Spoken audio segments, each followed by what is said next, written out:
it's been a while since I decided that I was going to come back and start taping things again after a hiatus of doing some inner work, and which is continuing. And I urge everybody to do, as my sister grandmother walks on water would say, stalk yourself from your childhood to see what things show up in your present. So it's an arduous and sometimes painful, sometimes joyous journey. And being in the midst of it, I guess, I am taking a break to do some filming for various people and for my YouTube channel, because I haven't done anything in a while. And my wonderful daughter, Aisa Yusuf, came to me and showed me this incredulous but common racist rant that some woman named Candice Reed at North W or something high school in California did. And she came into the classroom, which we'll put a link to that so you can be appalled right along with us. I don't know. Tomahawks? I don't know. Is that right? What that is? Okay. So got to what? So got to what? So got to what? So got to what? So got to what? So got to what? So got to what? So got to what? So got to what? So got to what? So got to what? So got to what? So got to no no. So got to what? So got to what? So got so got to what? So got to what? Oh, so good. And eventually, I get to go home, and I get all of my feathers. There we go. So good, so good, so good, so good, so good, so good, so good, so good, so good, so good, so good, so good, so good,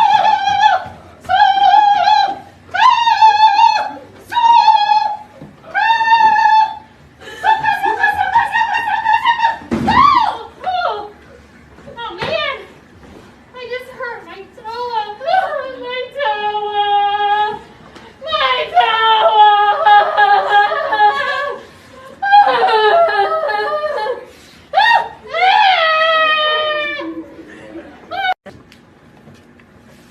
Water goddess, again, I ask you, please tell me the secret Indian chant.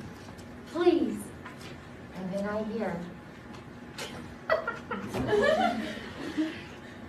Because obviously this is ridiculous.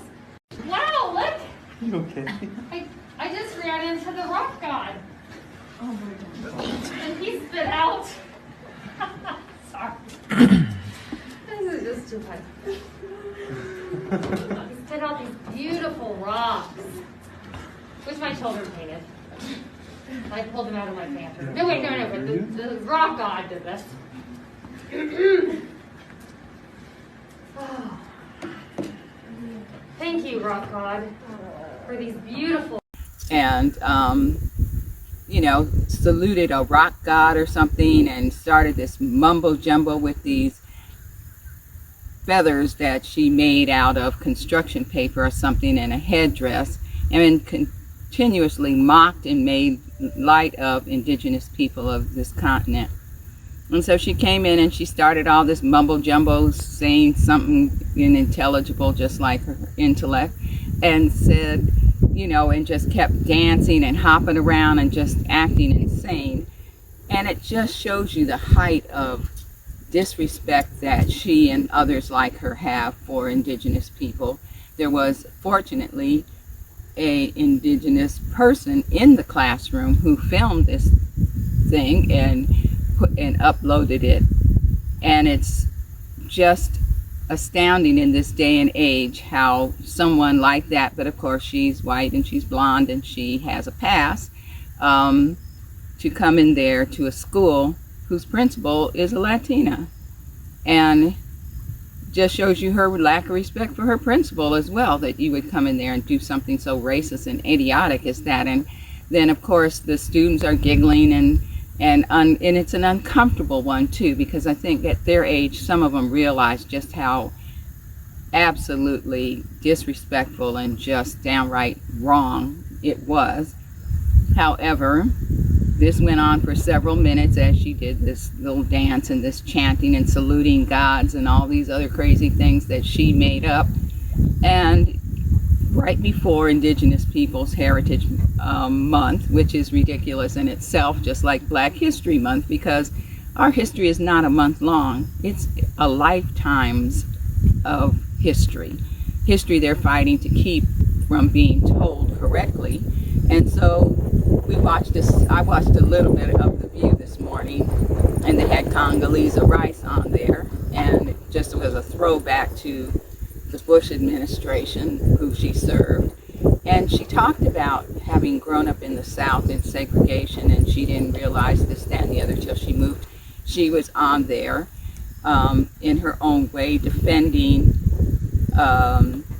this whole notion of telling the history the way it is, telling it correctly. Her main concern was that none of the little white children, which I agree, shouldn't be held up and made ridicule of like they do Black and other in people of color, children who have suffered this year after year, generation after generation. But her only thought was that they were not harmed and damaged in any way.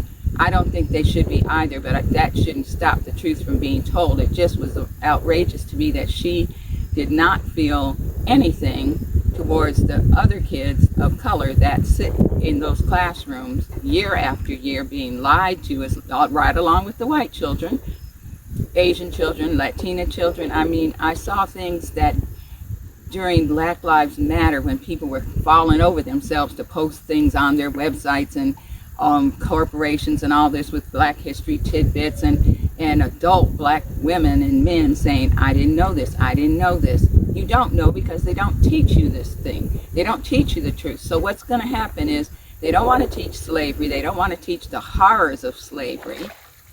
But they don't mind teaching, these idiotic notions that the slaves were well fed and well treated on these plantations, singing songs and all of that. And just how incredulous it is that you don't want people to know, you don't want either groups of children or any groups of children to know that these were not people that willingly migrated to this country. They didn't come through Ellis Island all welcomed and yes, we'll take all of you.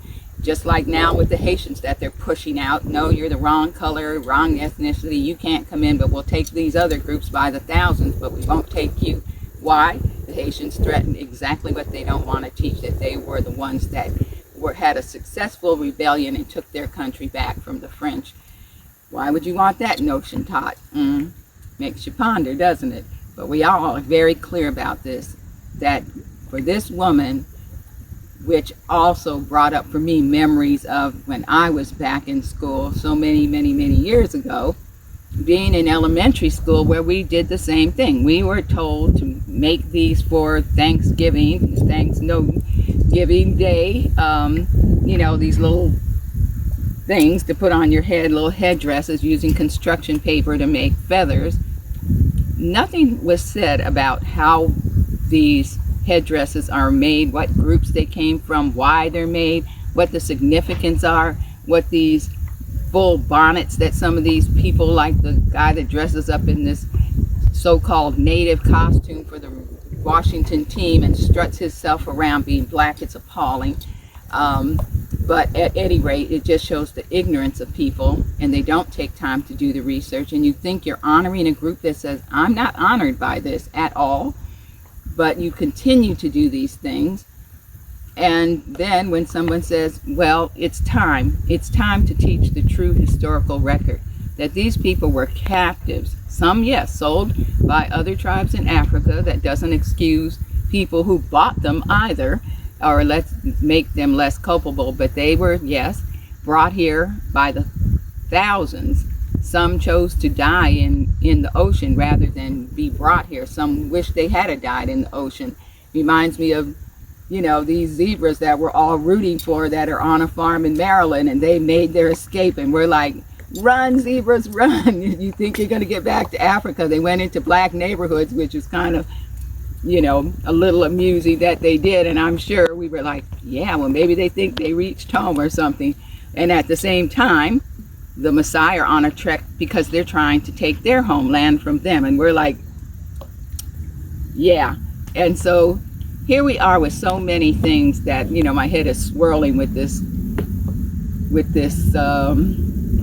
nonsense. Well, actually the travesty that's going on. So right before Native American History Month, as they want to call it, we have the President of the United States saying he's going to legally make one day. This was a country of more than 500 nations, which many, especially the darker skinned ones, were wiped out. And you're going to reduce them to one day of his official history and recognition when you're all on their land. You all immigrated to a place where you didn't ask anybody if they wanted even have you or host you, and began systematically killing and wiping out people. But let's not talk about that either. Let's not talk about the tribes who welcomed you that then you turned around and killed and took their land. Let's not talk about how, northern occupied Mexico, which is all down there in Texas, all the way up to Oregon and Washington State, California, all those places where these children of Mexican descent, these indigenous children, are made to feel less than and say, yeah, remember the Alamo? Yeah, remember it, because here was a group of people trying to take your land. And so all of this, you can't come across the border onto land that once was part of your country. You're not welcome here. Your children are in cages. And even still, the fact that these people see these children locked up in cages, and they can still sit there and laugh and watch TV and do all of these other things that they're doing and just go around their daily life like nothing's happening. And then these kids, some which died, some were trafficked, some were, raped, all kinds of things that were happening to these poor children. And then you want right to life. So you can't, in Texas, we can't have abortions and all that. You have feelings for children that are not even conceived, but you don't have any feeling at all for these children that are in your state locked up in cages. So, people, let's get a grip and really examine where you're coming from. So I'm back to thinking about this woman and how she is portraying something that unfortunately happens every November around Thanksgiving, where these teachers are, having the kids, we're going to do something Native American, and we're going to make these headdresses or oatmeal box drums, and we're going to march around and go woo, woo, woo. And we don't know any Native people that go woo, woo, woo. That is something just so insane. However, the more you tell a story, the more truth it weighs, right? The lie becomes the truth. Now that people are saying, okay, we're going to do a whole re-education and tell the truth, it's trying to be blocked everywhere. And you've got people that people feel are somebody of importance saying, well, they do teach slavery in school. Congalesa, they don't teach it the truth of slavery. They don't teach how bad it is. They don't teach the very truth of the core of what happened and how many lives were devastated for generations behind that. You don't want that truth told. Why? Why don't you? I'm not for holding these little white kids or whatever up and saying, you did this. No, you weren't even alive then. You didn't do this. The trickle down, you benefit from it. It can be couched in a way. We don't subject any children to being marginalized or being treated the way ours have, because we're more humane than that. And so, yes, it can be taught in a way that it does not poke at these kids or put the blame on them, but that we're going to teach you what really happened, and we're going to teach the truth to you, because once you know the truth and once you're informed that this is part of your past history of this country, then that will change the mindset of this whole white supremacist idea, hopefully, in kids. I remember being on a field trip with one of my grandchildren, and we went to a plantation. And as we're walking through, and we're in one of the plantation homes, a little young white boy said, well, when are you going to talk about how you held the slaves locked up in these rooms up in here? And the teacher turned around and just looked at him, and I just smiled, and I said, yeah, tell him. He said, yeah, my parents taught me that, this isn't this happy place that everybody says they were, and the ones that worked in the house were not happy. They were locked up in here until and then when they were needed, they were brought down. And the teacher kind of hushed him up and said, okay, well, we're going to finish this tour and we're going to go outside and all of that. So there are parents that are educating their children. And so I know I'm ranting and raving and all of that stuff, but I want you to know that we have to stock our own history and our own selves in terms of, if we say that we're for truth, how much truth are we going to allow to be told? Are we still going to go along with so-called majority domination of relegating us to margins and sidelines and whitewashed and sanitized versions of the history of this country? It's a horrible history in so many ways, and that truth needs to be told to everyone. The Chinese suffered terribly when they were brought here trying to build the railroads and things, and how many of them were hung, and their Japanese put in Manzanar and other places. Everybody's got a history in this country that wasn't so great. However, if you're going to teach the greatness of this country, teach the truth, because in that greatness are the indigenous people of this continent, the people that were enslaved and brought to this continent, the people that voluntarily immigrated to this country, and some that were smuggled here and still being smuggled here, like women that are sex trafficked, and domestic ones that are brought here from other countries and then have their passports taken and held as slaves. All of these things, until there's justice, until there's righteousness, respect, and truth being told, don't expect anything else to change. You have to be for everybody and everything that is of the truth and speaks to the heart of what a real person is. And when you do that, things will change. But if you continue on this journey of fallacy and whitewashing and marginalizing and just, the same old, it's the same thing over and over and over. But I believe that this new generation, even though they've got some kinds of things skewed, they do have the gumption to get up there and say enough is enough. But get your history straight, you all. You're going to get out there and you're going to protest and you're going to create new things, which are awesome, and I'm right behind you with it, but only when you do your research and you know what you're speaking about. So make that your journey, is to find out the truth of all these things, and then when you go out there and march in truth for justice, then it will all happen.